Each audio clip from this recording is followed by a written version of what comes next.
بالله من شرور أنفسنا ومن سيئات أعمالنا من يهده الله فلا مضل له ومن يضلله فلا هادي له وأشهد أن لا إله إلا الله وحده لا شريك له وأشهد أن محمدا صلى الله عليه وسلم عبده ورسوله يا أيها الذين آمنوا اتقوا الله حق تقاته ولا تموتن إلا وأنتم مسلمون يا أيها الناس اتقوا ربكم الذي خلقكم من نفس واحدة وخلق منها زوجها وبث منهما رجالا كثيرا ونساء واتقوا الله الذي تساءلون به والأرحام إن الله كان عليكم رقيبا يا أيها الذين آمنوا اتقوا الله وقولوا قولا سديدا يصلح لكم أعمالكم ويغفر لكم ذنوبكم ومن يطع الله ورسوله فقد فاز فوزا عظيما ألا إن أصدق الكلام كلام الله وخير الهدي هدي محمد صلى الله عليه وسلم وشر الأمور محدثاتها وكل محدثة بدعة وكل بدعة ضلالة وكل ضلالة في النار. حياكم الله عز وجل en cette soirée du mercredi 20 Muharram 1436 de l'Hégire, correspondant 2014 bi'idhnillah subhanahu wa ta'ala. Donc bi tawfiq min Allah subhanahu wa ta'ala, on a commencé un livre de Cheikh al-Islam Ibn al-Qayyim alayhi rahmatullah qui s'appelle Da' ou Dawa, le mal et le remède. Taïb, nous sommes aujourd'hui au deuxième cours bi'idhnillah subhanahu wa ta'ala. On m'avait dit qu'il y avait une personne avec nous, inshallah ta'ala, qui aujourd'hui nous suivrait en mettant les versets et les hadiths bi'idhnillah subhanahu wa ta'ala.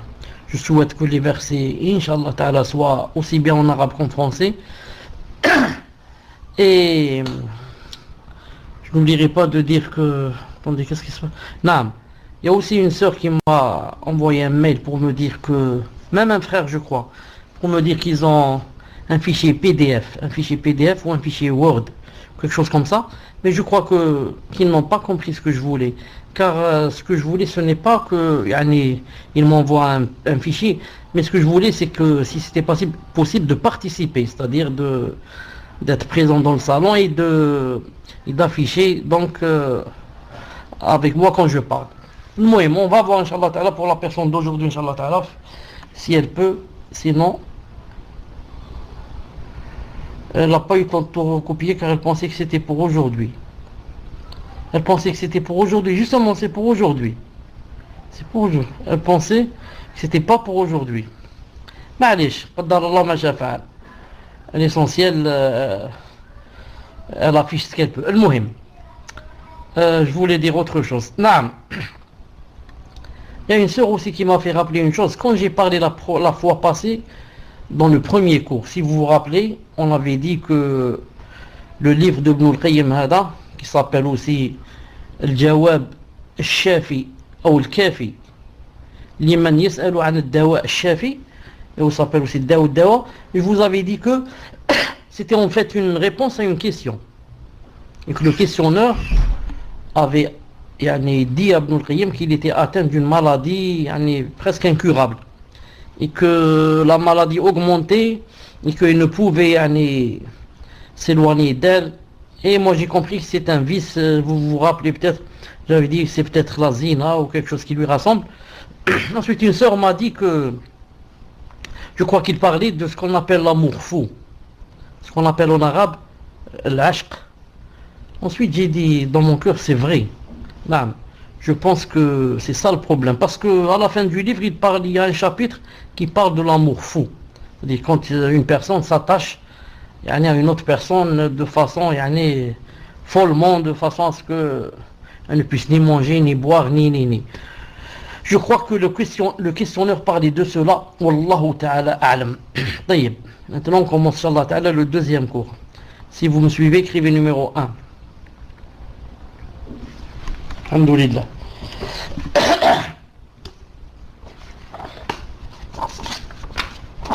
Donc je reviens juste un peu marche arrière. Je reviens juste un peu à l'arrière. Lorsqu'on a vu que Abu Sa'id al-Khudri radiyallahu ta'ala anhu avait fait une ruqya à quelqu'un en lisant sur lui al-Fatiha. Et j'avais dit que il y a des versions où il est dit qu'il a lu sur lui Sourate al-Fatiha 7 fois. Ibn al-Qayyim alayhi rahmatullah dit: ce remède a donc agi sur le mal en question, page 17, au point de le faire disparaître complètement. La Fatiha est pourtant le traitement le plus aisé à pratiquer. Si l'être humain traitait correctement les maladies à l'aide de la Fatiha, il constaterait son étonnante efficacité dans la guérison. D'ailleurs, je me souviens être tombé gravement malade à la Mecque. Il n'y avait ni médecin ni médicaments. Je pris donc le parti de me soigner à l'aide de la Fatiha et j'obtins d'étonnants résultats.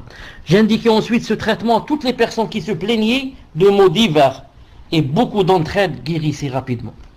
Il y a cependant une chose qu'il convient de préciser, à savoir que les formules de rappel, les doigts, etc., les versets du Coran et les invocations dont on fait usage dans un but de traitement et de guérison présentent intrinsèquement des vertus curatives. Intrinsèquement, c'est-à-dire en elles-mêmes. À l'intérieur d'elles-mêmes, elles présentent des vertus curatives. Cependant, pour que le traitement soit efficace, la personne traitée doit être préparée à le recevoir. Et le soignant doit être animé d'une haute ambition permettant au traitement en question de développer pleinement son efficacité. Ainsi, si la guérison tarde à venir, c'est en raison de la faible ambition du soignant, ou parce que le patient n'y était pas préparé, ou bien en raison d'un fort obstacle empêchant le traitement de faire son effet. C'est d'ailleurs le cas des médicaments destinés aux malades somatiques. S'ils ne font pas leur effet, c'est soit parce que le corps du patient n'accepte pas ce traitement, soit parce qu'un fort obstacle fait barrage à son efficacité. Si le corps humain s'adapte au traitement, le rétablissement sera proportionnel à cette adaptation. Il en va de même pour le cœur. S'il accepte pleinement la ruqya et les formules incantatoires, et si le raqi est doté d'une âme ambitieuse et d'une volonté influente, tout cela aura un effet positif sur la lutte contre le maltraité. Similairement, en ce qui concerne les invocations, elles sont d'une efficacité sans pareille quand il s'agit d'empêcher un mal de se produire ou de faire en sorte qu'un bien se réalise. Néanmoins, et là il faut bien suivre, néanmoins, elles peuvent ne pas se réaliser, soit en raison d'une faiblesse intrinsèque, comme dans le cas d'invocation qu'Allah Ta'ala n'aime pas, car elles transgressent les limites qu'il a imposées, soit parce que le cœur n'est que trop peu concentré durant les invocations et qui n'est pas totalement orienté vers Allah et voué à lui à ce moment. Il a dit, les invocations de ce genre sont alors comparables à un arc dont la corde serait très détendue. Les flèches décochées ne peuvent atteindre leur cible en raison de la faiblesse du tir. Non, ici lorsqu'il a dit, rappelez-vous, lorsqu'il a dit, néanmoins, elles peuvent ne pas se réaliser, c'est-à-dire les invocations, soit en raison d'une faiblesse intrinsèque, comme dans le cas d'invocation qu'Allah Ta'ala n'aime pas. Donc des fois on invoque, mais Allah Ta'ala ne nous répond pas. Pourquoi? On invoque de choses qu'il ne faut pas invoquer. C'est comme si quelqu'un va dire, ça s'appelle déjà l'i'tida fi dua, ça s'appelle la transgression dans la dua. C'est-à-dire des fois une personne, en faisant des doigts, elle fait du haram. En faisant des doigts, elle veut demander à Allah des choses, elle fait du haram. Elle a des péchés. Pourquoi? Elle est injuste dans les doigts, elle a transgressé. Ta'addi fi dua. Exemple, une personne qui va dire, Ya Allah, je te demande de faire de moi, de me donner ta science par exemple, ou de faire de moi quelqu'un omniscient comme toi, ou quelqu'un qui n'oublie pas comme toi. Ça c'est pas possible. Quelqu'un qui demande par exemple à Allah subhanahu wa ta'ala, Allah me donner des ailes pour voler. C'est pas vrai, Allah ta'ala n'a pas créé l'être humain pour voler. Ya Allah, je te demande, ou alors je te demande de me donner un enfant sans me marier. Non, Allah Ta'ala ne donne pas d'enfant sans mariage.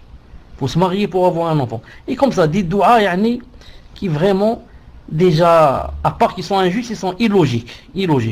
Ça, il a cité ça la première possibilité. Il a dit soit parce que, comme dans le cas d'invocation qu'Allah n'aime pas. Comme ce que je viens de citer maintenant. Car elle transgresse les limites qu'il a imposées. Ou alors, pourquoi Allah Ta'ala des fois ne répond pas? Soit parce que le cœur n'est que trop peu concentré durant les invocations. Non, quand ton cœur, il n'y a pas de concentration dans la dua, tu es en train de te fatiguer. Et on va voir dans quelques minutes un hadith en ce sens. Non. C'est comme si tu parles toi aussi avec une personne ici, alors que tu n'es pas, comment dire, tu es distrait. Est-ce que tu peux parler comme ça avec un roi qui t'invite chez lui et puis il te parle et toi tu es en train de penser à autre chose, ou bien tu parles à lui en train d'écouter la musique ou je ne sais quoi. Non, tu es distrait, non, il va se mettre en colère contre toi. Alors qu'en est Allah subhanahu wa ta'ala, tu lui demandes des doigts alors que ton cœur n'est pas avec toi. C'est pour ça que vous avez remarqué des fois quand on lit le Coran, moi personnellement, quand des fois je lis le Coran et je trouve que je ne sais pas ce que je suis en train de lire. Déjà, ensuite je m'arrête, je dis, est-ce que j'ai lu ce paragraphe ou là je ne l'ai pas lu? Est-ce que j'ai lu ce verset, je ne l'ai pas lu? Je ne sais pas. Est-ce que je suis à cette page ou bien de droite ou bien de gauche? Je ne sais pas. À quoi ça sert? Il vaut mieux fermer. Il vaut mieux fermer le Coran. Déjà c'est manque de adab avec Allah subhanahu wa ta'ala. Non. Ça c'est la deuxième cause. La troisième cause, il a dit, non, ensuite il a dit, les invocations de ce genre sont alors comparables à un arc dont la corde serait très détendue. Alhamdoulilah, toi tu as un arc pour frapper l'ennemi et tu as les flèches. Ou alors pour tirer le gibier. Mais la corde, tout arc a une corde. La corde, comment elle doit être? Elle doit être bien tendue. Pour que ça soit comme l'élastique. Pour que la flèche aille loin. Mais maintenant, si ta corde est très détendue, qu'est-ce qui va se passer? Il va se passer que quand tu vas tirer la flèche, elle ne va pas plus loin de 1 mètre ou 2, ou 2 ou 3 mètres. Alors que d'habitude, peut-être elle fait 100 mètres. Pourquoi? Donc, il manque quelque chose à ton arc. Quelque chose n'est pas à sa place. Enfin, les invocations peuvent ne pas être exaucées en raison d'un obstacle empêchant leur réalisation. Et des fois, il y a les conditions, alhamdoulilah, mais il y a un obstacle. Comme quoi, par exemple? Comme la consommation de biens illicites, ou bien l'injustice, ou bien l'accumulation des péchés dans le cœur, ou bien la perpétuelle insouciance, ou bien la désinvolture et la distraction. Abu Huraira radiyallahu ta'ala anhu rapporte que le prophète sallallahu alayhi wa sallam a dit: invoquez en étant convaincu qu'il vous exaucera.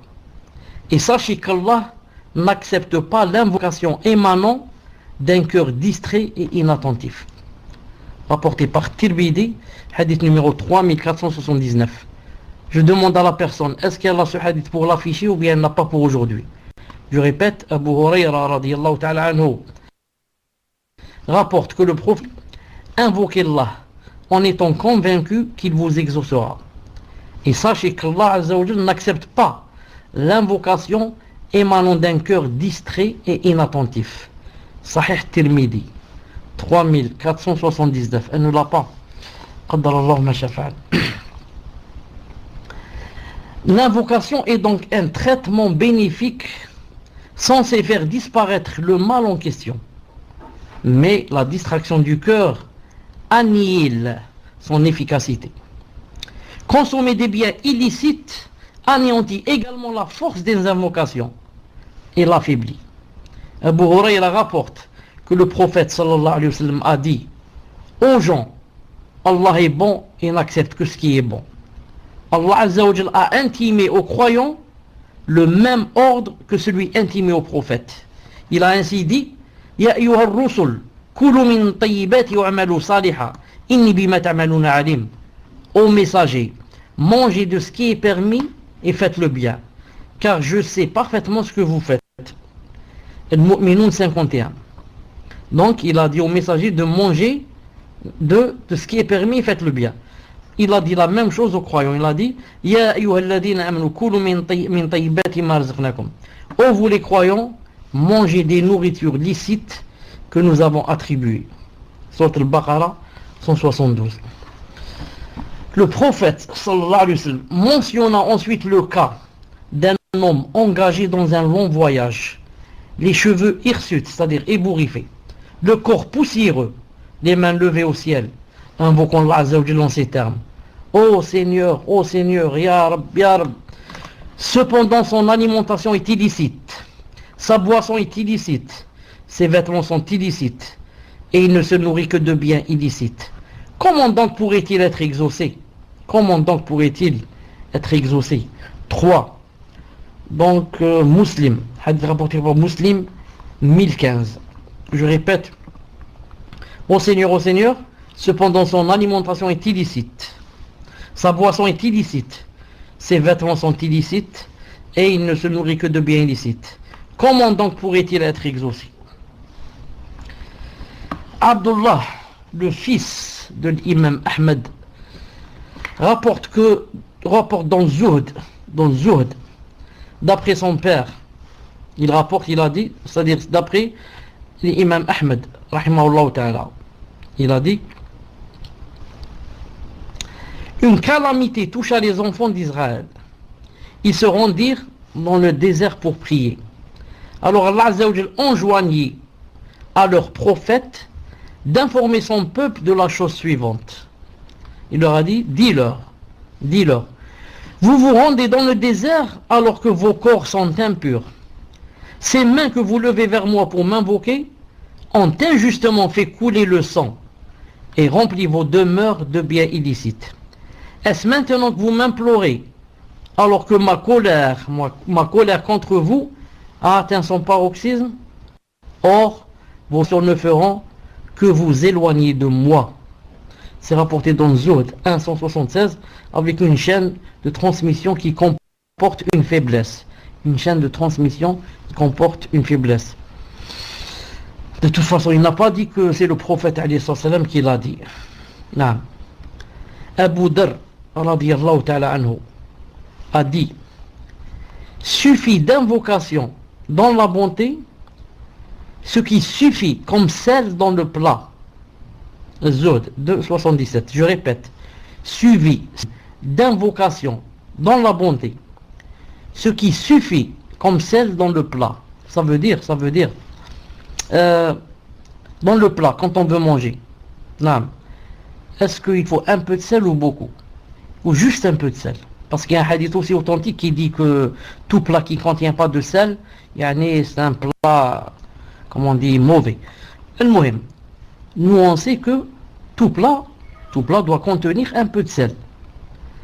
Mais maintenant, combien qu'il doit contenir? Juste un peu, pas beaucoup.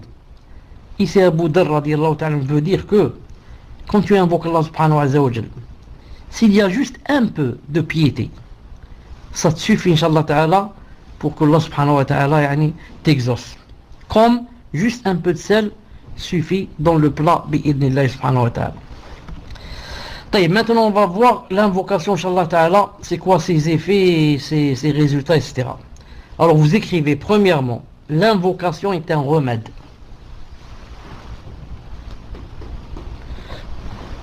J'attends, Inch'Allah ta'ala, que vous écriviez.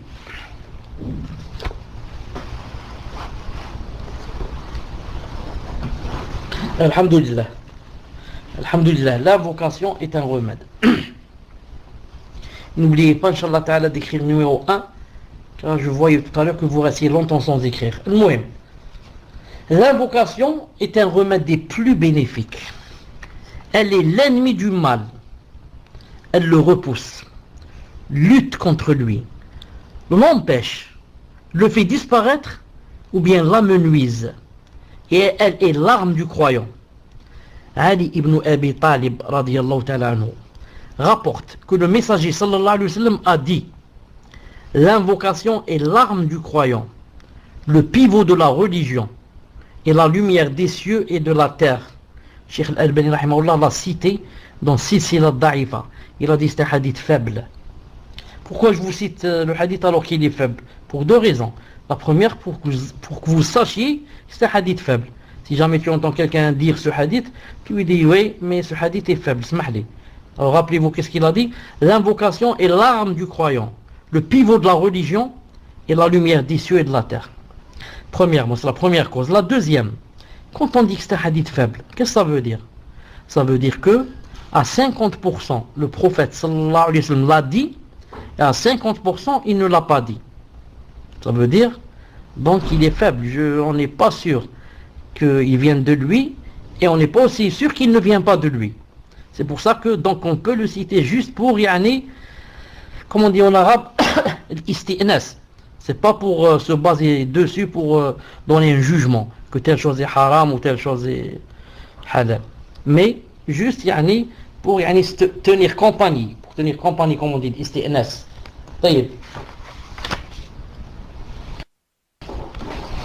Ensuite, il faut savoir que l'invocation, non.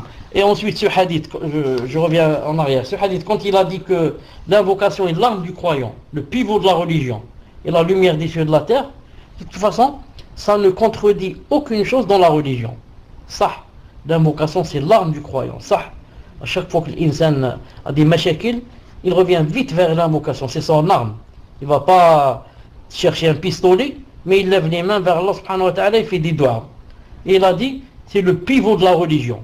Ça, un hadith authentique du prophète, qu'est-ce qu'il dit? Il dit, al-ibadatu, ad-du'a huwa al-ibada. Hadith authentique. Ad-du'a huwa al-ibada. La dua, c'est l'adoration. La dua, c'est l'adoration. Par contre, il y a un hadith daif, faible, que vous connaissez tous, peut-être, qui dit, ad-du'a ou mukh al-ibada. L'invocation, c'est mukh al-ibada. Mukh en arabe, c'est la cervelle. C'est-à-dire que ce hadith est daif. Si on dit mukh al-ibada, c'est daif. Si on dit dua, c'est l'ibada, c'est un hadith authentique. Donc le hadith qu'on vient de citer maintenant, qui est faible, yani ne marche très bien avec les autres hadiths authentiques du prophète sallallahu alayhi wa sallam. Ce qu'il faut savoir maintenant, c'est que l'invocation agit de trois manières face au mal. Quand il y a un mal, un malheur, quelque chose qui n'est pas bien, on veut faire une invocation. Cette invocation agit de trois manières, l'une des trois manières. Si elle est plus forte, l'invocation, si elle est plus forte que le mal, elle le repousse. Là, si l'invocation est plus forte que le mal, plus forte, elle vient d'un cœur plein de lumière, d'un cœur plein de khushu', d'un cœur en plein nuit, tout le monde dort et moi je suis avec les doigts, d'un cœur qui se trouve dans un corps qui s'éloigne vraiment des grands péchés, d'un cœur qui se trouve dans un corps qui ne mange que le halal, qui ne s'habille que de halal, etc. Dans ce cas, à 90%, la doua est plus forte que le malheur qui vient d'arriver.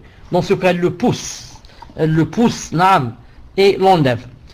Deuxième cas, si elle est plus faible que le mal, celui-ci domine, atteint le serviteur, mais l'invocation peut l'atténuer, même si elle est faible. C'est-à-dire, au lieu que, par exemple, le malheur qui t'a touché devait rester 1 mois, maintenant avec ton invocation, même si elle est faible, il va rester seulement 10 jours. Ce malheur, il va partir, et tu vas sortir de prison. Donc tu devais rester 2 ou 3 ans si tu n'avais pas fait cette doua. Maintenant, en faisant cette doua, même si elle est faible, tu vas rester, Inch'Allah, 6 mois, au lieu de quoi? Au lieu de 2 ou 3 ans. Non. Ça, c'est le deuxième cas. Troisième cas, et s'ils sont de force égale, ils s'empêchent l'un l'autre.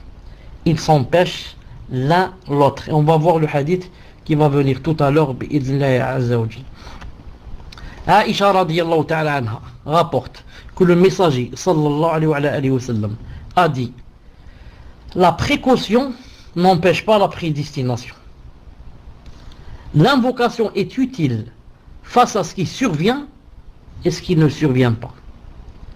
Le mal peut descendre, voir l'invocation venir à sa rencontre et qu'il s'entrechoque jusqu'au jour de la résurrection.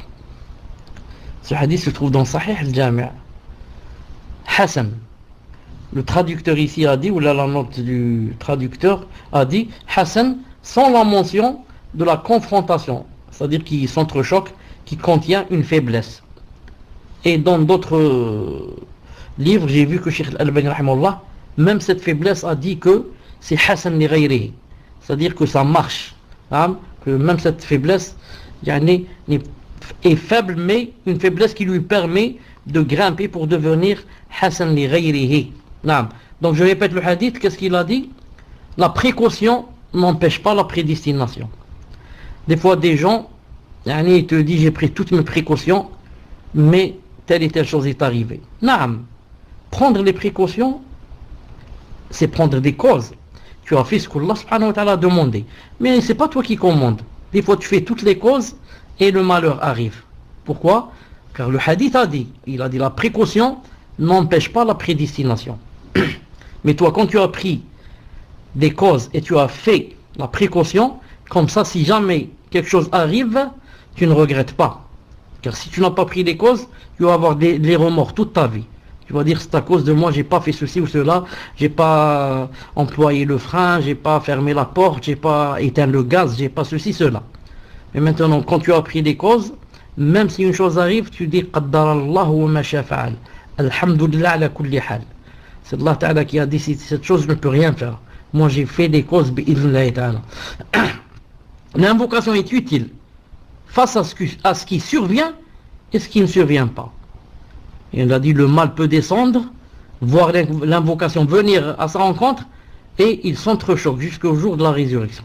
Ibn Umar radiyallahu ta'ala nous rapporte que le messager sallallahu alayhi wa sallam a dit l'invocation est utile face à ce qui survient et ce qui ne survient pas. Alors invoquez ô serviteur d'Allah, invoquez ô serviteur d'Allah. Sahih al-Jami' 3409. Thawban radiyallahu ta'ala anhu rapporte que le prophète sallallahu alayhi wa sallam a dit rien ne repousse la prédestination si ce n'est l'invocation. Rien ne prolonge l'existence si ce n'est la piété, la bonté. Et on peut être privé de richesse en raison d'un péché qu'on commet. Naam. Sahih al-Jami' 76-87. C'est un hadith Hassan bon. Sans la mention, la dernière, de la privation de subsistance qui comporte une faiblesse. C'est-à-dire le hadith est bon du début jusqu'à, je vais dire, là où la bonté s'arrête du hadith. Lorsqu'il a dit rien ne repousse la prédestination si ce n'est l'invocation. C'est-à-dire l'invocation peut repousser la prédestination. Rien ne prolonge l'existence si ce n'est la bonté. C'est-à-dire que la bonté, la piété filiale, etc., ça prolonge la vie des gens. Jusqu'ici, c'est hadith bon. Ensuite, le faible, c'est quoi? Et on peut être privé de richesse en raison d'un péché qu'on commet. Ça, c'est faible. C'est faible, même si c'est vrai. C'est vrai. Il y a des preuves de cela que la personne peut être privée de richesse et de biens et de faveur d'Allah subhanahu wa ta'ala à cause d'un péché qu'elle commet. Donc, tout ça, c'était premièrement. Deuxièmement, l'insistance dans l'invocation. Vous écrivez, l'insistance dans l'invocation.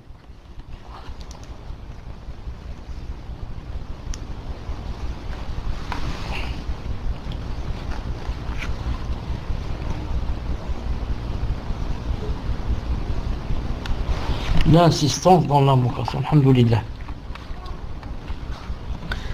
L'insistance dans l'invocation compte parmi les meilleurs remèdes.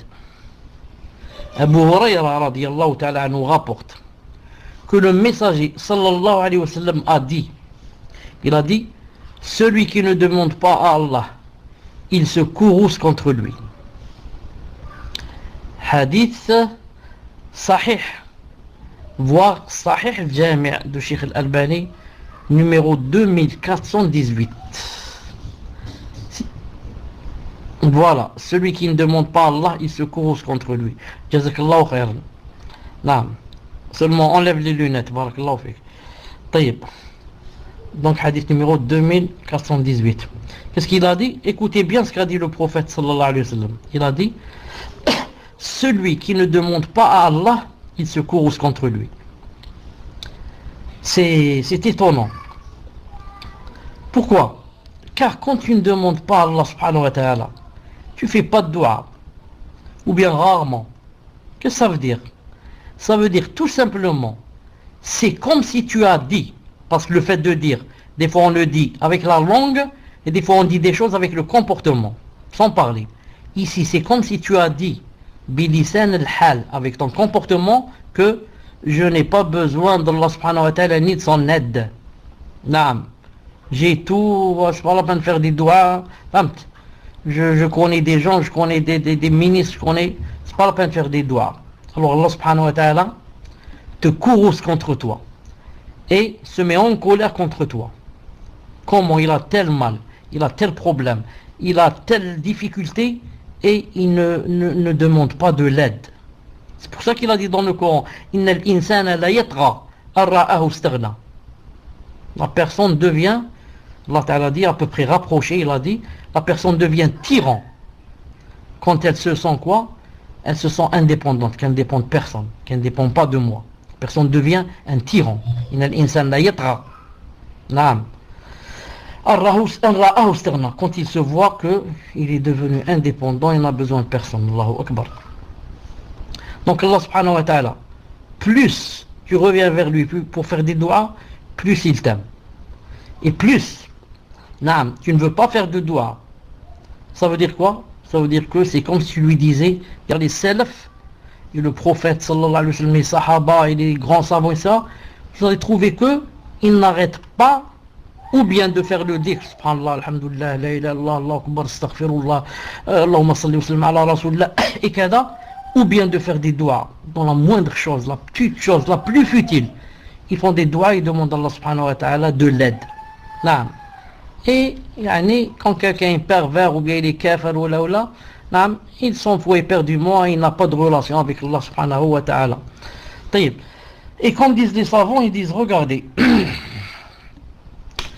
la personne, l'être humain, quand on lui demande des choses, il se met en colère contre toi. Et Allah subhanahu wa ta'ala, quand tu ne lui demandes pas des choses, il se met en colère contre toi. C'est tout à fait le contraire. L'être humain, quand tu lui demandes des choses, donne-moi de l'argent, donne-moi ta voiture, donne-moi ceci, il devient en colère contre toi. Tu dis, subhanallah, c'est beaucoup, laisse-moi tranquille. Allah ta'ala, c'est le contraire. Quand tu lui demandes pas, quoi, il devient en colère contre toi. Et la personne, l'être humain, quand on a peur de lui, qu'est-ce qu'on fait? On s'enfuit de lui. On s'enfuit, on a peur de lui. Et Allah Ta'ala, quand on a peur de lui, qu'est-ce qu'on fait? On s'enfuit vers lui. Pas on s'enfuit de lui. Pas on s'enfuit de lui. On s'enfuit vers lui. Quand on a peur d'Allah, on va vers lui. On fait des ablutions, on se prosterne et on commence à demander à Allah Ta'ala pardon. Et l'être humain, quand on a peur de lui, on s'enfuit de lui. Et non pas vers lui. Et l'être humain, on a peur de quoi? On a peur de son injustice. S'il est injuste, l'être humain, c'est grave pour nous. Et Allah subhanahu wa ta'ala, on a peur de sa justice, de son équité, pas de son injustice, car Allah ta'ala ne peut être jamais injuste. Mais on a peur de sa justice. Car si Allah ta'ala va nous juger avec sa justice, il va tous nous jeter en enfer.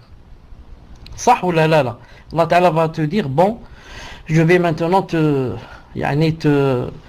peser, etc. avec la justice. Allez, combien de temps tu as vécu? 40 ans. Là, combien tu as respiré de mon air? Combien tu as marché sur ma terre? Combien tu as mangé de mes légumes? Combien tu as senti de ma belle odeur des fleurs? Combien tu as vu avec les yeux que je t'ai donné?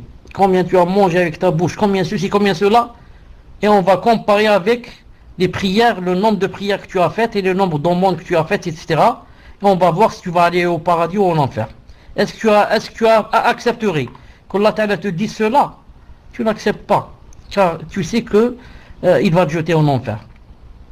Donc tu demandes à Allah subhanahu wa ta'ala de, je trouve pas le verbe en français, yu'amilak. Je veux pas dire se comporter, on ne peut pas dire de se comporte, mais tu demandes à Allah subhanahu wa ta'ala d'être avec toi, de se baser sur quoi? C'est pas sur sa justice, mais sur sa rahma, sur sa miséricorde. Sinon, sois sûr que tu seras en enfer. C'est pour ça qu'on a dit au prophète, ou plutôt lui qui l'a dit, dans un hadith authentique, il a dit, personne ne rentrera au paradis, si ce n'est avec la miséricorde d'Allah.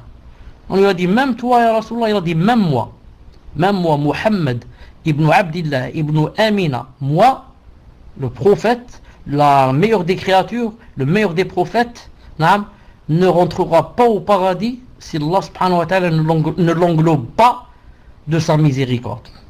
Subhanallah al-Azim.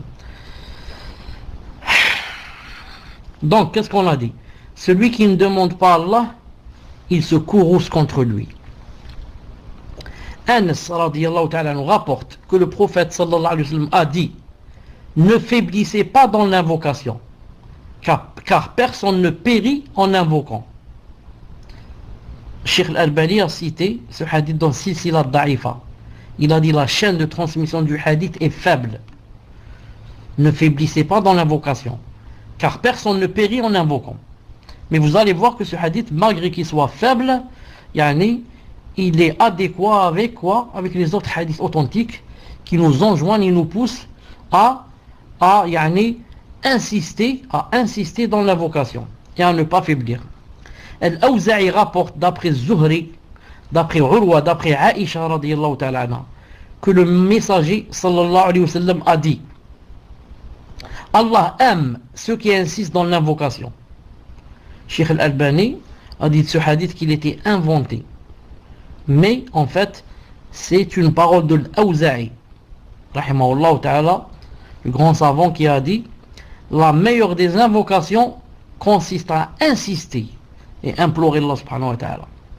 Car Allah subhanahu wa ta'ala aime quand on fait des doigts qu'on insiste et qu'on persiste. Et on va citer tout à l'heure le hadith authentique qui dit qu'il n'aime pas que la personne fasse quelques doigts, ensuite s'arrête. On lui dit pourquoi? Elle va dire: parce que j'ai déjà fait des doigts et pas de réponse, donc j'arrête. Donc cette personne n'a pas insisté, n'a pas persisté. Troisièmement, vous écrivez troisièmement, Afwan, Mazat, il reste une chose, Afwan.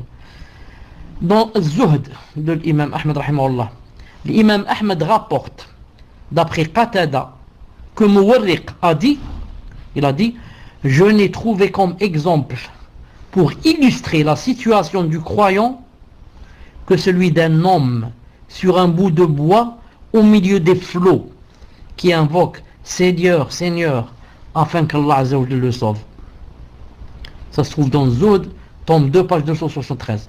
Donc, d'après l'imam Ahmed, qui a cité ce hadith de Muwarriq, rahimahullah, il a dit: je n'ai pas trouvé comme exemple pour illustrer la situation du croyant, comment doit être le croyant envers Allah subhanahu wa ta'ala, avec Allah subhanahu wa ta'ala.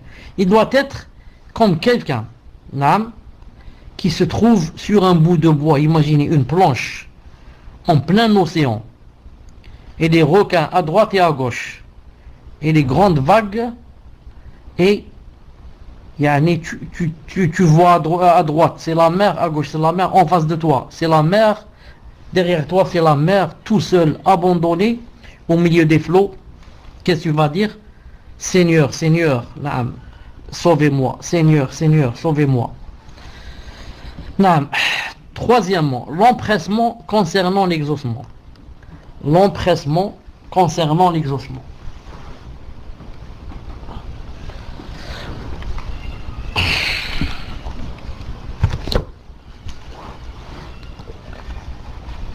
Qu'est-ce que vous avez écrit? Alhamdulillah. Parmi les erreurs qui empêchent tout effet de l'invocation figure l'empressement. Ce que je viens de citer maintenant, l'empressement. Il fait quelques doigts, ensuite s'arrête, il dit: j'ai fait des doigts, personne, Allah Ta'ala ne m'a pas répondu. Donc parmi les erreurs qui empêchent tout effet de l'invocation figure l'empressement, le fait de trouver long l'exaucement, si bien qu'on se désole et qu'on renonce à l'invocation. Celui qui agit ainsi est comparable à celui qui sème ou plante, entretient, irrigue et qui, trouvant lent la pousse et la récolte, délaisse et néglige ce qu'il a semé. Quelqu'un qui va peut-être même emprunter de l'argent pour acheter la semence, ensuite il sème, il plante, il commence à arroser, ensuite il va dire: oui, mais cet arbre, par exemple, je vous donne un exemple, par exemple l'oranger. L'oranger, pour qu'il commence à donner, il faut à peu près 8 ans. Il va dire, donc moi je vais attendre 8 ans pour que l'oranger me donne une orange. Allez, moi j'abandonne et je pars. Et il laisse son jardin plein d'orangers. C'est un exemple. Abu Hurayra radiyallahu ta'ala anhu rapporte que le messager sallallahu alayhi wa sallam a dit, il a dit, le hadith se trouve dans le Bukhari 7981, il a dit sallallahu alayhi wa sallam, on exauce celui qui invoque tant qu'il ne se presse pas et dise j'ai invoqué mais on ne m'a pas exaucé. Subhanallah al-Azim. On exauce celui qui invoque tant que, c'est une condition, tant qu'il ne se presse pas et dise j'ai invoqué mais on ne m'a pas exaucé. Bukhari. Abu Hurayra rapporte aussi dans un hadith rapporté par Muslim 27-35 que le messager alayhi salam a dit on exauce le serviteur tant qu'il n'invoque pas pour un péché ou une rupture des liens de parenté et tant qu'il ne se presse pas. Ô messager d'Allah, qu'est-ce que l'empressement? On lui dit, il répondit, cela consiste à ce qu'ils disent j'ai invoqué, mais je n'ai pas constaté qu'on m'ait exaucé. À ce moment, il se désole et renonce à l'invocation. Rapporté par Muslim 27-35. Donc, on exauce au serviteur à condition qu'il n'invoque pas pour un péché. Ils disent pas ya Allah aidez-moi à voler, ya Allah aidez-moi à faire la zina, astaghfirullah. Ils n'invoquent pas pour un péché. Ou une rupture de lien. Ya Allah, faites de sorte que je ne vois plus mon père et qu'on ne se rencontre jamais. Faites de sorte que ma mère déménage et que je ne la vois plus. Ça, c'est la deuxième condition. Troisième, tant qu'il ne se presse pas. C'est quoi l'empressement? Cela consiste à dire j'ai invoqué, mais je n'ai pas constaté qu'on m'ait exaucé. Alors moi j'arrête. Jusqu'à quand j'invoque? Ça fait 4 ou 5 ans que j'invoque, je n'ai rien. Donc moi j'arrête. Alors quand tu arrêtes, peut-être, si tu avais invoqué une autre invocation ce jour-là, tu allais être exaucé. Non. Il faudrait à chaque fois, quand tu as par exemple un problème ou bien une chose que tu veux, et que tu n'es pas exaucé, il faut deux choses. La première, que tu aies toujours une bonne opinion. Tu penses du bien d'Allah subhanahu wa ta'ala. Tu ne dises pas qu'il n'invoque pas. Tu dis il exauce. Si maintenant il n'a pas exaucé, c'est de ma faute, c'est pas sa faute à lui. C'est ma faute à moi. C'est moi qui ne remplis pas les conditions. Et la deuxième, tu dois toujours te dire mais qu'est-ce qui prouve que ce n'est pas maintenant qu'il va m'invoquer? Alors je profite maintenant pour lever les mains. Qu'est-ce qui prouve que ce n'est pas dans ce sujoud? Qu'est-ce qui prouve que ce n'est pas dans cette salade? C'est peut-être dans cette salade qu'il va m'invoquer. Qu'il va m'exaucer. Et comme ça, et tu verras bi'idnillahi ta'ala qui t'exaucera. Une seconde. Salam alaikum. Radiyallahu ta'ala anhu rapporte que le prophète alayhi salatu salam a dit l'homme ne cesse d'être dans le bien tant qu'il ne s'empresse pas. On dit ô messager d'Allah, comment s'empresse-t-il? Il a répondu j'ai invoqué mon Seigneur mais il ne m'a pas exaucé. Se trouve dans Musnad Ahmed. Cheikh Al-Albani a dit ce hadith est sahih li ghayrihi. Sahih li ghayrihi, c'est-à-dire à la base il était daif et il a grimpé, il est devenu, à cause on a trouvé d'autres hadiths daif aussi, et il est monté, il est devenu sahih li ghayrihi. Voir Tirmidhi, voir Sahih Targhib 1650. Enfin, quatrièmement, les temps d'exaucement.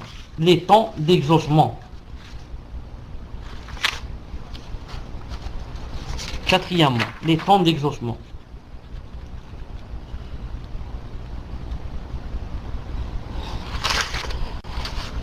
Aïwa.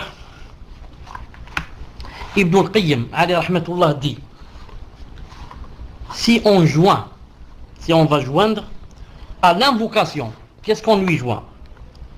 la concentration et l'orientation totale du cœur vers l'objectif.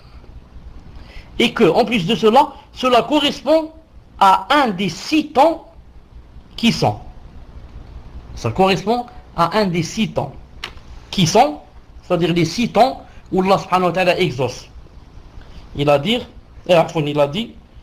le dernier tiers de la nuit, au moment de l'appel à la prière, quand c'est l'adhan, quand vous entendez l'adhan, en France vous l'entendez par Allahumma shafa'al. Ensuite, entre l'appel et l'adhan, entre l'appel, c'est-à-dire l'adhan, et l'accomplissement de la prière, et l'iqama. Maintenant, depuis qu'il a appelé à la salat, jusqu'à ce qu'on commence à prier, il y a l'iqama. C'est aussi un moment où Allah Ta'ala exauce. Quatrièmement, et bien sûr, dans tout cela, il y a des hadiths authentiques. Dans tout cela, il y a des hadiths authentiques. Quatrièmement, après les prières obligatoires, il y a un hadith authentique du prophète sallallahu alayhi wa sallam qui dit que Allah Ta'ala exauce après les prières obligatoires. Ici, j'ouvre une parenthèse pour dire une chose. Les savants ont divergé sur la parole du prophète sallallahu alayhi wa sallam après les prières obligatoires. Qu'est-ce que ça veut dire? Certains ont dit après les prières obligatoires, ça veut dire quand tu dis salam alaikum et tu termines. Tu termines à droite, tu dis salam alaikum wa rahmatullah, à gauche salam alaikum. Après cela, astaghfirullah, astaghfirullah, astaghfirullah, anta salam, minka salam, vous connaissez la suite. Ensuite, tu fais des doigts. Certains ont dit comme ça. D'autres, comme c'est l'avis de Ibn Taymiyyah et son élève ici, Ibn al-Qayyim, et Cheikh Ibn Uthaymin aussi, on dit que Allah, qu'est-ce qu'il a dit ici? Il a dit après les prières obligatoires. Ils ont dit, quand le prophète a dit après les prières obligatoires, il veut dire à la fin de la prière. C'est-à-dire quand tu termines ta prière avant de dire salam alaikum. À la fin de la prière, tu as dit par exemple tahiyatullah, zakatullah, salam alaikum. Et à la fin, avant de terminer la prière, tu dis les 4. اللهم إني أعوذ بك من عذاب جهنم من عذاب القبر ومن فتنة المحيا والممات ومن شر فتنة المسيح الدجال. Il a dit ici, tu commences à faire des doigts. Ensuite, tu termines, tu dis salam alaikum assalam. Ça c'est l'avis de Cheikh l'Islam et de Cheikh Ibn Qayyim et Cheikh Ibn Uthaymin aussi. Ils ont dit car le hadith a dit fi adbar salat, adbar salawat. Adbar, ça vient du mot arabe dobor. D'abord, c'est le derrière. Et Cheikh l'Islam a dit le derrière de l'animal, par exemple, se trouve dans l'animal. C'est pas une chose séparée. Il a dit ici la même chose. Le derrière de la salat, ça se trouve dans la salat. Donc, on fait les doigts dans la salat avant de dire salam alaikum. Et d'autres, comme j'ai dit, on dit non. Même quand tu termines, tu dis salam alaikum, tu fais l'adkar et tu commences à faire les doigts. El-Muhim. Certains ont mis comme une règle qui est masha'Allah. Qu'est-ce qu'ils ont dit?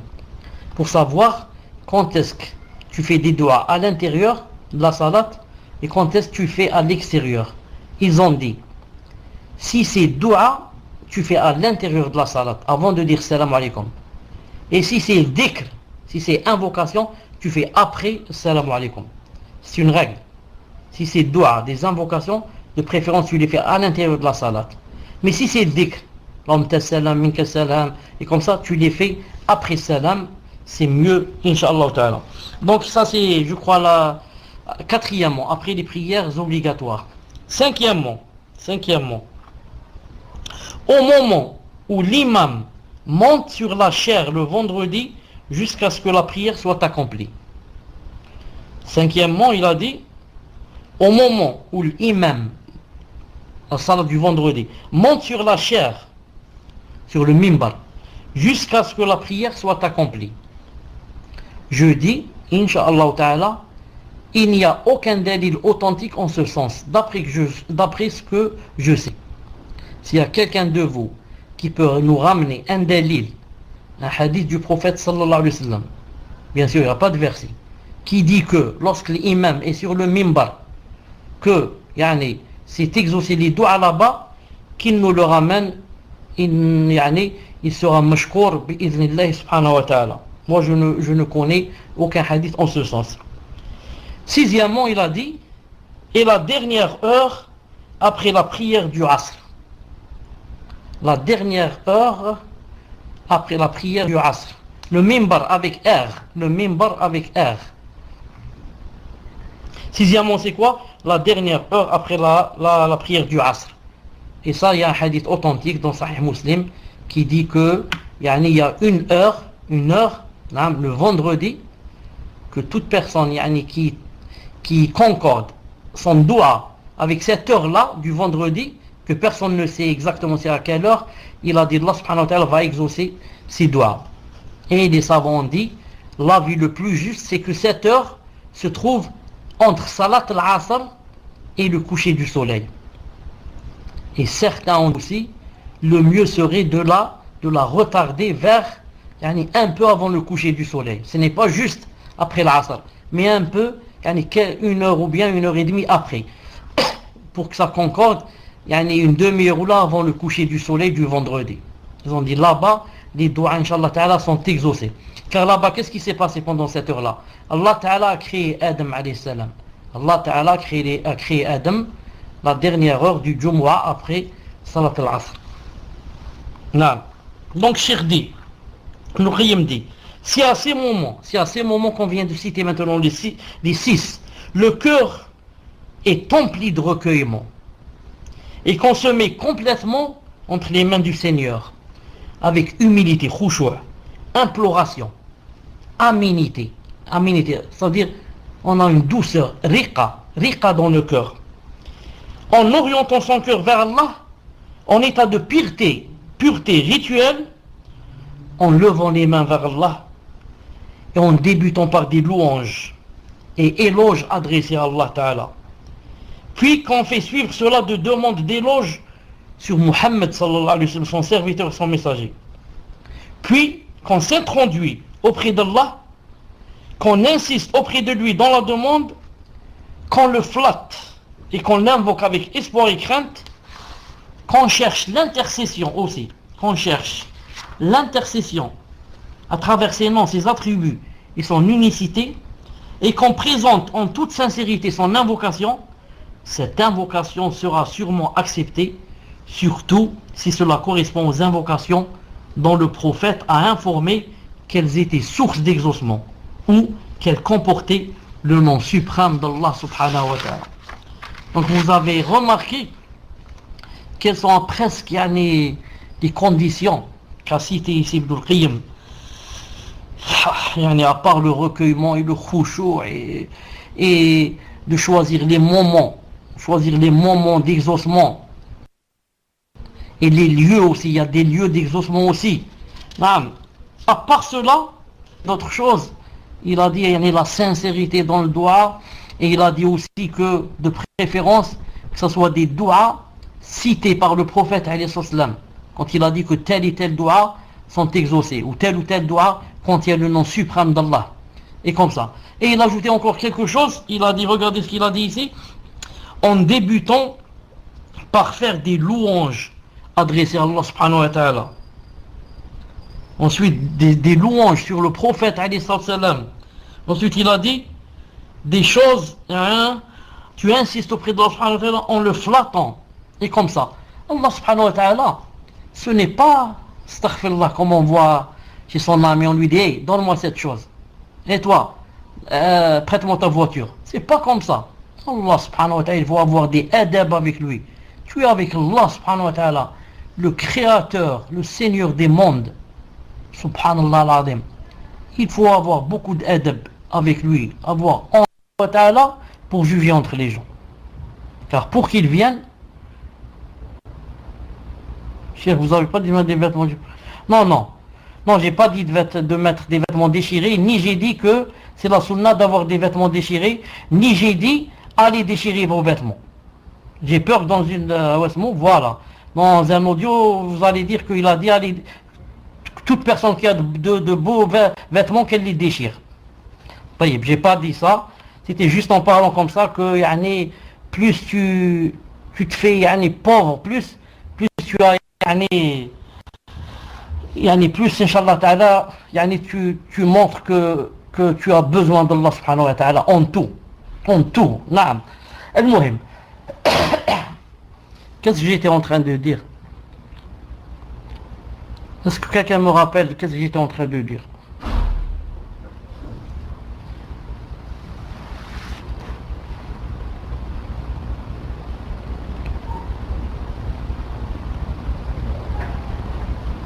Voilà, quand on sera ressuscité. Je parlais de quoi? Je parlais de... Allah subhanahu wa ta'ala, on commence pas comme ça directement à lui faire des doigts. On doit le flatter, on doit citer ses bons noms, ses attributs, ceci, cela. C'est pour cela que quand Allah ta'ala va nous ressusciter Yom al-Qiyamah, on va rester des années à attendre seulement que vienne Allah ta'ala pour juger. C'est pas nous pour nous faire rentrer au paradis. Faire rentrer au paradis, c'est pas une chose, rentrer au paradis, c'est pas une chose facile.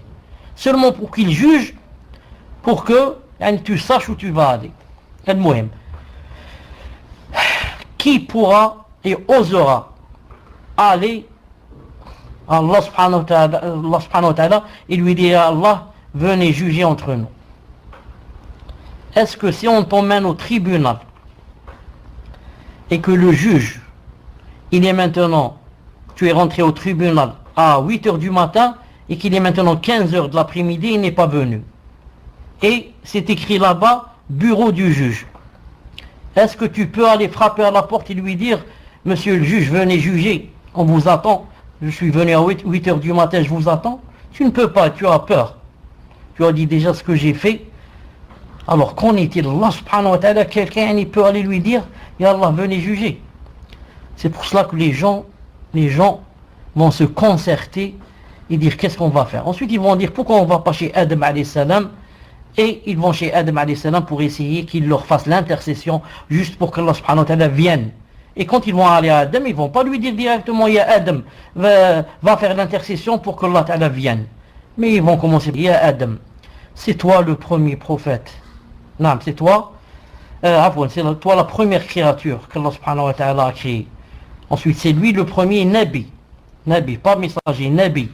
Ensuite, ils vont lui dire, c'est toi qu'Allah ta'ala a créé de ta main. C'est toi qu'Allah subhanahu wa ta'ala a créé de sa main. Non. Ensuite, quand il va leur dire que moi j'ai fait le péché d'avoir mangé de l'arbre, allez chez Nuh alayhi salam. Quand ils vont aller vers Nuh aussi, alayhi salam, ils vont lui faire, ils vont le flatter. Ya Nuh, anta awwal rasoul, c'est toi le premier messager qu'Allah ta'ala a envoyé sur terre. Et il va leur dire, non, je ne peux pas aller voir Ibrahim alayhi salam. Ibrahim, ils vont lui faire aussi, ils vont le flatter. Il va dire non. J'ai menti 3 fois, allez voir Isa alayhi salam, ils vont le flatter comme quoi Allah ta'ala t'a créé sans père ni mère, ceci, cela. Quand je dis sans mère, ça veut dire sans que le père ait touché la mère. Non. Ils vont lui faire des flatteries. Al-Muhim, il va dire, allez voir Muhammad alayhi salam. Quand il va voir Muhammad alayhi salam, ils vont lui dire, tu es le meilleur des messagers, tu es ceci, tu es cela. Al-Muhim. Ensuite, le prophète sallallahu alayhi wa sallam va vers qui? Va aller vers Allah subhanahu wa ta'ala. Qu'est-ce qu'il a dit ici? Il a dit, quand j'arrive devant lui, je me prosterne. Et je commencerai à le citer, à l'invoquer avec des formules de flatterie.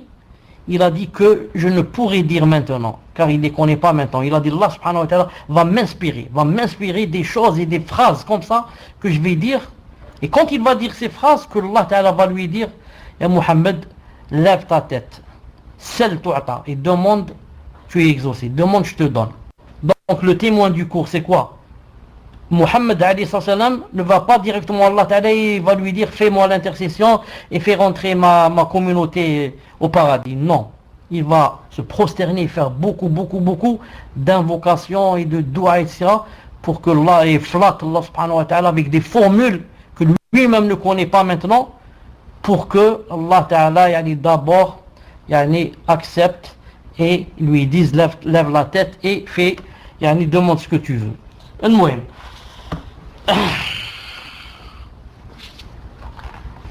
واسمه Ibn al-Qayyim, rahimahullah, il a cité ici 6 endroits qu'on a cités tout à l'heure. Il a dit ce sont les endroits, si la personne concorde avec ces endroits et fait des du'as dans ces endroits-là, Allah subhanahu wa ta'ala l'exauce. Et on a cité le 5e de l'imam quand il monte sur le minbar, et j'avais dit qu'il n'y avait aucun délit à ce que je sache sur cette chose. J'ajoute une chose. Ibn al-Qayyim n'a pas cité d'autres endroits et d'autres moments aussi très importants, naam, qui sont connus aussi par vous. Je les cite comme ça très vite, comme Laylat al-Qadr, la nuit du destin. Vous savez que si quelqu'un concorde avec la nuit du destin, que Allah subhanahu wa ta'ala lui exaucera ses doigts. Il y a aussi, si quelqu'un boit de l'eau de Zamzam, de l'eau mais Zamzam, naam, il y a un hadith qui dit que c'est d'après ce qu'on boit, d'après pourquoi on le boit. Sauf que les savants ont dit, il ne suffit pas de faire des doigts, mais d'après la niya qu'il y a dans le cœur. Qu'il y a dans la niya de boire cette eau à cause de la maladie que j'ai, Allah subhanahu wa ta'ala, il peut enlever cette maladie. À cause de, pour que Allah ta'ala me donne de la science, il se peut que Allah ta'ala te donne de la science. C'est comme ça. Ils ont dit, ça c'est juste, yani avec la niya, sans avoir besoin de faire de doigts. Par exemple, d'après les moments aussi, où Allah ta'ala exauce, c'est quand on est dans la prosternation. Vous connaissez le hadith sahih du prophète sallam qui a dit que, yani pendant l'inclinaison, il a dit, Azimur Rabb. Et pendant le sujoud, il a dit, yani de dire Subhan Rabbil A'la, il a dit de faire beaucoup de doigts. فإنه قامن أن يستجاب لكم. Yani vous avez yani beaucoup de comment on dit, de chance. On n'emploie pas le mot chance. Pour être quoi? Pour être exaucé. Vous avez beaucoup de probabilités pour être exaucé pendant le sujoud. Sujoud, c'est très important. Jamais une personne n'est aussi proche d'Allah subhanahu wa ta'ala que lorsqu'elle est dans la position du sujoud. Naam. Il y a aussi un hadith authentique qui dit que Allah ta'ala exauce lorsque les musulmans, par exemple, vont faire une guerre, une bataille, lorsque les soldats, naam, les soldats s'accrochent. Parce qu'avant de commencer la guerre, qu'est-ce qu'ils font en général? Il y a par exemple un rang, le rang des musulmans, en face du rang des kuffars. Ça. Et des fois, avant de s'entremêler, des fois il y a quoi? Ils font sortir 2 ou 3 des musulmans contre 2 ou 3 des kuffars, par exemple, avant de commencer. Et des fois, non. Non, ils restent comme ça quelques instants, en train de se voir, et ensuite ils décident, ou bien c'est les kuffars qui décident, ou bien les autres, et ensuite ils s'entremêlent. Au moment où ils s'entremêlent, Allah Ta'ala exauce les doigts. Et le hadith se trouve dans Sahih al-Jami', numéro 3079. Il y a aussi le mercredi entre Dhuhr et Asr. Ahsant. C'est un hadith authentique. D'après un sahabi, c'est pas un hadith du prophète sallam, mais un hadith d'un sahabi, qu'il a fait une doua entre Dhuhr et Asr de mercredi, et il a dit que, yani, j'ai remarqué que ça s'exauce. Bi'idhnillah subhanahu wa ta'ala. Il y a aussi lorsque la personne est en train de dormir et qu'elle n'a plus sommeil.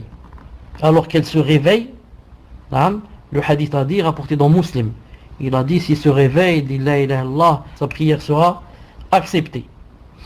Il y a aussi lorsque la pluie tombe. Le prophète sallallahu alayhi wa sallam a dit que 2 invocations ne sont jamais rejetées. Quand on invoque Allah au moment de l'appel, à la prière, et quand on invoque à la bataille. Il y a aussi un autre hadith en ce sens. Voilà, celui-là il est authentique, je viens de le citer. Il y a un autre, en ce sens, 2 invocations ne sont jamais rejetées. Quand on invoque Allah au moment de l'appel, et quand la pluie commence à tomber. La pluie commence à tomber. C'est un hadith authentique qui se trouve dans Sahih al-Jami', numéro 3078. Regardez-nous, quand la pluie commence à tomber, personne ne fait des doigts. Personne ne fait des doigts. Il y a aussi le hadith authentique qui se trouve dans Sahih al-Bukhari, que le prophète sallallahu alayhi wa sallam a dit, il a dit, quand vous entendez le coq, comment ça s'appelle, que fait le coq? On dit il fait cocorico. sûrement peut-être ça a un verbe. Quand vous entendez le coq, yani, chanter, si on peut dire chanter, il a dit, alors demande Allah subhanahu wa ta'ala de sa grâce, car il a vu un ange, le coq. Quand il commence à faire comme ça veut dire il a vu quoi? Il a vu un ange. Alors, il a dit demandez à Allah subhanahu wa ta'ala de sa grâce, min fadlihi. Naam. Taïb, voilà donc, et il y a aussi, bien sûr, il y a aussi la doua de la personne à qui on a fait de l'injustice. Doua al-madloum. Quand on a fait de l'injustice à une personne, elle fait des doigts, Allah subhanahu wa ta'ala lui répond et lui exauce. Le hadith a dit, même s'il est kafir, subhanallah al-azim. Dans une version, il a dit, même s'il est fajir, c'est-à-dire pervers. Dans une autre, il a dit, même s'il est kafir, mais Allah subhanahu wa ta'ala lui répond, car Allah ta'ala n'aime pas l'injustice. Car Allah ta'ala n'aime pas l'injustice. Quand vous entendez le chant d'un coq, invoquez Allah qu'il vous accorde sa générosité, sa grâce, car le coq a vu un ange. Et là vous entendez le braiement de l'âne, cherchez refuge auprès d'Allah contre le diable, car l'âne a vu un diable. Ce hadith de l'âne qui a vu le diable, il y a un autre hadith qui dit, et si vous entendez le braiement de l'âne la nuit, cherchez refuge auprès d'Allah contre le diable. C'est pour ça certains savants, donc, on dit hada hadith am et l'akhor khas, ou bien hada mutlaq et l'akhor muqayyid. Alors on va dire, pour l'âne, il faut que ça soit la nuit, pas le jour. Wallahu ta'ala a'lam. J'arrête ici, Inch'Allah ta'ala. Cher, pour le vendredi, pour le dalil, un frère a trouvé, je vous le donne. Je pense pas qu'il trouve, cher. Je pense pas qu'il trouve. Non, tu vas voir, il va maintenant donner, et tu vas voir comment je vais répondre. Dis-lui, Inch'Allah ta'ala, il nous donne le dalil que celui qui est sur le mimbar, que Allah ta'ala lui exauce. Tfadlal. Sinon, j'arrête Inch'Allah ta'ala pour aujourd'hui. Déjà, je suis chez des gens, je vais pas tarder. C'est pour ça que je vous demande de vite préparer vos questions, surtout celles qui sont en rapport avec le cours, bi'idnillahi ta'ala,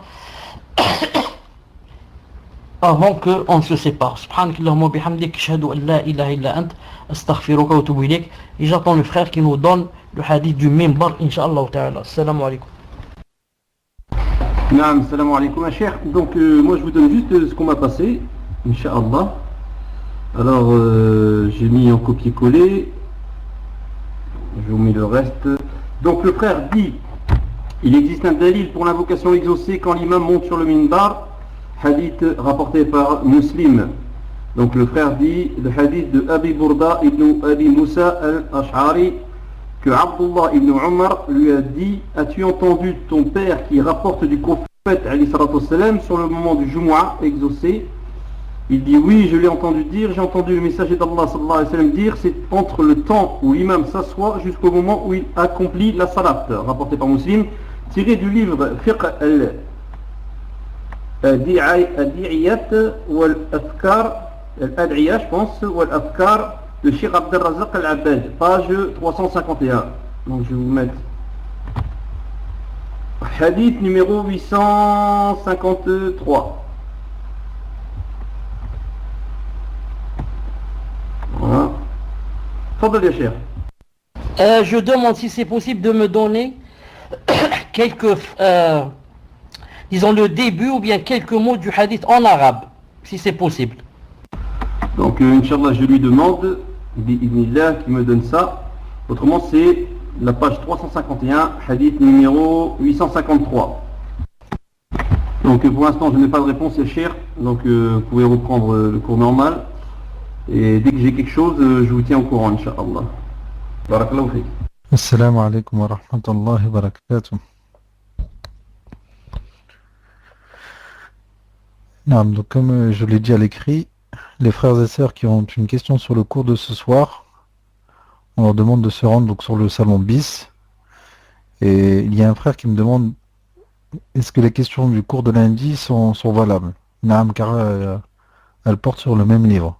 Donc si des personnes ont des questions sur le cours de lundi, n'hésitez pas à vous rendre donc sur le salon bis et lever la main. Barakallahu fikum. Donc cher, je vous passe Inch'Allah, parce que m'a donné le frère. Je ne sais pas si vous êtes là, si vous m'entendez. Je vous mets ça sur le salon ou en PV. Dites-moi, est-ce que je vous mets ça sur le salon ou en PV? D'accord, donc je vous mets ça sur le salon. Voilà. Donc avec ça, normalement, bi'idhnillah, vous pouvez, je pense, trouver, Inch'Allah. Tfadal ya Cheikh. Donc ya Cheikh, le frère vous dit,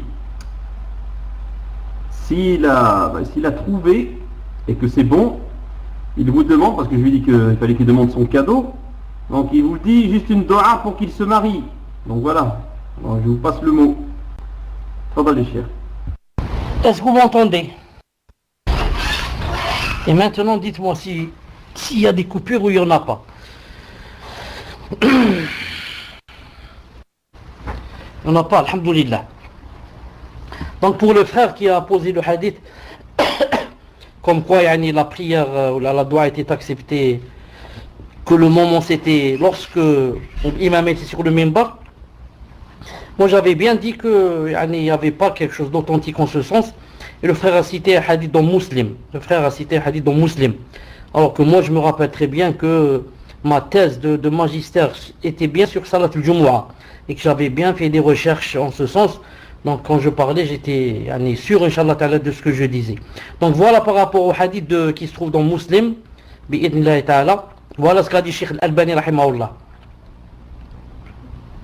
Donc il a dit hadith da'if. عن أبي بردة في المام حديث قال عن ابن عمر سمعت أباك يحدث عن رسول الله صلى الله عليه وسلم jusqu'à la fin أن تقضي الصلاة. Cheikh Al-Albani l'a cité dans le numéro 428. Donc si c'est l'ahadith da'ifa, ou bien je vais voir, ou bien dans peut-être dans Da'if al-Jami', une seconde. C'est dans quel livre? Dans Sahih Da'if Targhib ou Tarhib. Dans Da'if Targhib ou Tarhib. C'est pour ça que ça m'a étonné. Comment, subhanallah, je fais une thèse de magistère sur une chose et j'oublie une chose pareille très très très connue. Voilà, c'est pas quelque chose de qui peut échapper. Quelque chose comme ça sur l'exaucement des doigts, et je cite pas un hadith pareil. Donc le Cheikh Al-Albani a dit c'est un hadith daif, faible. Je dis une chose. Le frère m'a demandé de faire du dua pour qu'il se marie. Je demande à Allah subhanahu wa ta'ala qu'il l'aide à se marier très bientôt, incessamment, et qu'il lui donne une sœur, masha'Allah, et qui connaît bien les hadiths daif de Cheikh Al-Albani rahimahullah ta'ala. Voilà, comme ça il gagne les deux bi'idhnillah ta'ala. Fadla inshallah ta'ala pour la première question. Il ne faut pas s'étonner dire comment dans Sahih Muslim il y a des hadiths daif. Naam, j'en connais au moins 5. Qui sont daif dans Sahih Muslim. C'est pour ça que les savants ont dit, quant à Sahih al-Bukhari, non. Celui-là, il vient juste après le Coran, bi'idhnillah ta'ala. Fadla. Non, cher. Donc première question d'une sœur qui dit, vous avez cité un hadith dans le sens et que l'invocation peut changer le destin. Cela veut-il dire que ce qui est écrit dans la table préservée ne se produit pas ou est changé? Comment peut-on expliquer ça, sachant qu'Allah a écrit tout ce qui allait se passer bien avant la création des cieux et de la terre? Tfadal Cheikh. Il faut savoir une règle qui dit, il faut savoir une règle qui dit que ce que Allah Ta'ala a écrit se divise en deux. Ce qu'il a écrit sur la tablette préservée et ce qu'il a dit aux anges d'écrire. Comme quoi il va se passer telle et telle chose, telle et telle chose. Non. Ce qui, écrivez numéro 1 si vous m'entendez, ce que Allah Ta'ala a écrit sur la tablette préservée de Lawh al-Mahfouz ne change jamais. Et ce que Allah Ta'ala a écrit, a demandé d'écrire aux anges, c'est celui-là qui change. Mais Allah Ta'ala avait su que cette personne, par exemple, non, je vais donner un exemple. Allah Ta'ala va dire par exemple, le 12 novembre 2010 à 18h, X va faire un accident de voiture. Il dit aux anges, écrivez. Ils écrivent. Le 12 novembre à 18h, telle personne va faire un accident de voiture. Et Allah Ta'ala écrit dans la tablette préservée que le 12 novembre à 18h, telle personne allait faire un accident de voiture, si ce n'est qu'elle a fait une doua. Et donc, pour les anges, ils ne savent pas. Pour eux, il va faire un accident, mais il ne va pas faire. Parce qu'ils ne savent pas que Allah Ta'ala a su qu'il allait faire une doua et que cette doua a été la cause que Allah Ta'ala n'a pas écrit que cette personne va faire l'accident bi'idnillahi ta'ala. Non. J'espère que c'est clair, Inch'Allah Ta'ala. Tfaddal. Question suivante, question d'un frère. Il dit, donc Allah alam, ça concerne le cours de lundi. Il dit, Cheikh a dit, tout péché est un mal, mais tout mal n'est pas un péché. Puis-je avoir un exemple, car je n'ai pas compris, barakallahu fikum, qu'Allah vous préserve. Tfaddal Cheikh. Tout péché est un mal. Tout péché, c'est insan, a fait un mal et il s'est fait du mal, car il a désobéi à Allah subhanahu wa ta'ala. Mais pas tout mal est un péché. Je peux avoir un mal de tête, mais ce n'est pas un péché. Je peux avoir un mal parce que j'ai vu mon fils en train de fumer la cigarette. J'ai un mal, mais ce n'est pas un péché pour moi. Vous avez compris? Et comme ça. Tfadlal. Question suivante d'une sœur qui dit, est-ce que c'est mal de demander à Allah la beauté? Est-ce que l'on doit vous voyez Allah dans nos invocations ou bien le tutoyer? Barakallahu fikum. Naam. Donc la sœur demande si elle a le droit de poser deux questions. Quand ce sont des questions d'ordre général, nous ne pouvons pas. Lorsqu'elles sont en rapport avec le cours, il n'y a pas de problème, Inch'Allah. Tfadal Cheikh. Tous les doigts que je connais du prophète sallallahu alayhi wa sallam et des sahaba, etc., en arabe, si on va comparer entre l'arabe et le français, c'est le tutoiement. Ya Allah, atayni kada, sarif anni kada, atrini jannatak, qini adab an-nar, et comme ça. Si quelqu'un maintenant veut le vous voyez, il n'y a pas d'interdiction. Non, il n'y a pas d'interdiction et il n'y a pas d'empêchement bi'idnillahi ta'ala. Tfaddal. Question suivante, question d'une sœur qui dit, Ya Cheikh, qu'Allah vous récompense pour vos cours. Je voudrais savoir, vous nous avez dit lundi que Ibn al-Qayyim al-Jawziyya était soufi avant et qu'il y a dans certains livres des paroles qui ne sont pas bonnes. Comment faire pour une personne qui n'a pas de sens pour reconnaître un livre Sarih d'Ibn al-Qayyim al-Jawziyya, d'un livre où il y a des ambiguïtés quand il était soufi? Barakallahu fikum. Tfadal Cheikh. La réponse en deux parties. La première, Alhamdulillah, Ibn al-Qayyim n'a pas écrit un livre quand il était ou il a fréquenté les soufis. Sauf peut-être un livre, les savants ont des doutes, qui s'appelle Ruh. Donc un seul livre, alhamdulillah. Tous les autres livres ont été écrits lorsqu'il était masha'Allah et qu'il était l'élève de Cheikh al-Islam Ibn Taymiyyah rahmatullah. Deuxièmement, maintenant la plupart des livres qu'on achète contiennent les notes des commentateurs et les sharh des grands ulama. C'est pour cela que maintenant, si tu achètes un livre, ou par exemple les hadiths, c'est pas dit que c'est sahih ou c'est pas sahih, à quoi ça sert? Tu vas acheter des livres et tu ne sais pas le hadith s'il est sahih, s'il n'est pas sahih. Donc maintenant, les gens ont tendance à acheter des livres où il y a les commentaires et le muhaqqiqun et les sharh des grands savants. Naam. Tfaddal. Question suivante d'une sœur qui dit, je voudrais savoir s'il y a un mal à ne pas demander al-Firdaus, mais simplement le paradis, peu importe le niveau, par peur des épreuves. Et également, est-ce que cela est néfaste d'avoir une baisse de foi quand les épreuves tardent à être exaucées?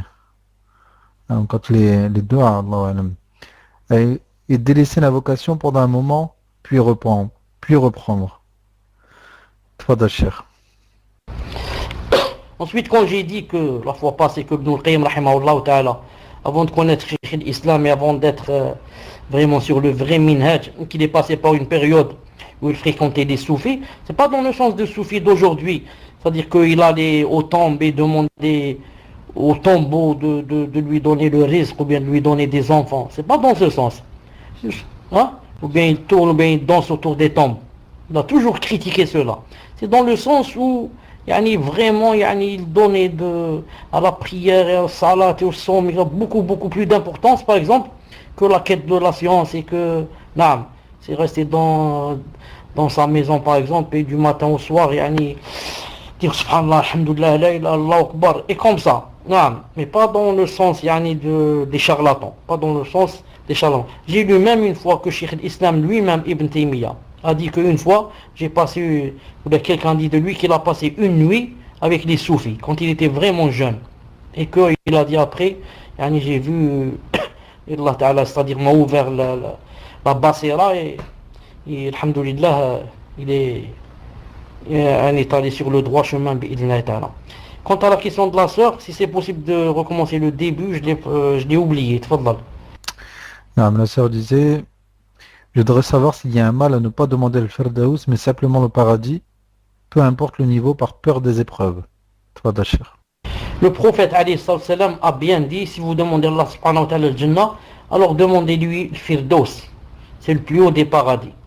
Donc, si moi je demande le Firdaus, c'est parce que le prophète alayhi salam m'a enjoint de le demander. Est-ce que vous m'entendez d'abord? Est-ce que vous m'entendez? Ensuite, Allah subhanahu wa ta'ala, rien pour lui n'est impossible. Il se peut que je ne remplisse pas les conditions et que Allah subhanahu wa ta'ala, par sa miséricorde, quand il m'a entendu dire, Ya Allah, donnez-moi le Firdaus, il dit, je donne à cette personne. Est-ce que en donnant à cette personne-là, Ta'ala, il va s'appauvrir? C'est pas possible. Donc on ne perd rien de demander à Allah subhanahu wa ta'ala le Firdaus, comme ça, si ça nous vient dans le cœur de temps en temps, surtout que c'est le prophète islam qui nous a demandé de demander. Ensuite, l'autre question c'était yani, ne pas demander à Allah Ta'ala de temps en temps. Et ça arrive à tout le monde. Ça nous arrive à tous de temps en temps d'être distrait, d'être chagriné, d'être et de ne pas faire des doigts. Ensuite, quand la personne se ouvre les yeux, là, elle se rappelle et elle commence à faire des doigts. Non, ceci arrive à tout le monde, bi'idhnillah ta'ala. Et puis, il n'y a pas ce qu'on dit, par exemple, que puisque Allah Ta'ala ne m'a pas donné des preuves, c'est que il est courroucé contre moi ou là. Non. Il est possible qu'il ne te donne pas des preuves et que tu es, mashallah, en pleine ni'ma. Cette ni'ma elle-même, c'est une épreuve. Cette ni'ma elle-même, c'est une épreuve. Ça fait des années que rien ne t'est arrivé de grave. Mais l'épreuve, c'est quoi? Est-ce que tu remercies Allah pour cela? Est-ce que tu es shakour? Est-ce que tu ne cesses de lui dire Ya Allah, yani, alhamdulillah, yani, et comme ça? En fait, elle dit pendant les doigts d'avoir des baisses de foi. Nous tous, on a des baisses de foi. Et ça n'empêche pas de faire des doigts. Nous tous, il n'y a aucune personne qui ne passe pas par des baisses de foi. Mais ça n'empêche pas, yani, que à chaque fois que je sens un peu de douceur dans le cœur, je fais des doigts en disant peut-être c'est aujourd'hui, peut-être c'est l'heure que Allah Ta'ala va m'exaucer bi'idhnillahi ta'ala. Tfadal. Là, cher, la question d'avant, là, vous avez répondu à une partie, mais pas la totalité. La sœur demandait, est-ce qu'il est autorisé de demander la beauté? De faire des doigts et de demander à Allah la beauté. Tfadal, cher. J'ai pas compris, yani, franchement, comment maintenant, yani, après qu'Allah Ta'ala m'ait façonné, m'ait créé, etc.